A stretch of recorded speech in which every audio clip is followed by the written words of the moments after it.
સ્થાનિક સ્વરાજ્યની ચૂંટણીમાં મહિલાઓનું મતદાન વધારવાનો પ્રયાસ ભાજપ મહિલા મોરચાએ કર્યું છે। મહિલા સંમેલનનું આયોજન નરોડા ખાતે નારી શક્તિ વંદન સંમેલનનું કરાયું આયોજન। સામાન્ય રીતે 30% ઉપર મતદાન જોવા મળે છે।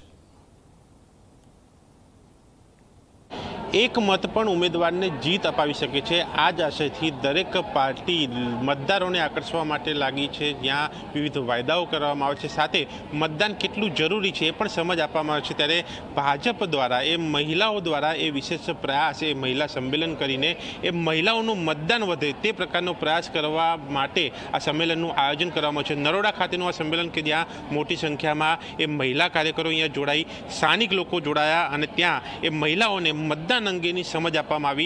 ज्यारे आयोजक ए महिलाओ साथे वात करीशुं। बेन, पहेला तो शुं कहेशो, आज मतदान ए महिलाओमां વધારવાની વાત છે, સામાન્ય રીતે કેટલું મતદાન એ મહિલાઓનું જોવા મળતું હોય છે કે જેને આ વધારવાની જરૂર છે? હું નંદિની પંડ્યા, અધ્યક્ષ કર્ણાવતી મહાનગર મહિલા મોરચો। ખાસ તો દરેક ચૂંટણી, આ તો સ્થાનિક સ્વરાજ્યની 2026 ચૂંટણી છે, પણ દરેક ચૂંટણીમાં એપ્રોક્સિમેટલી 30 થી 35% બહેનોનું મતદાન હોય છે।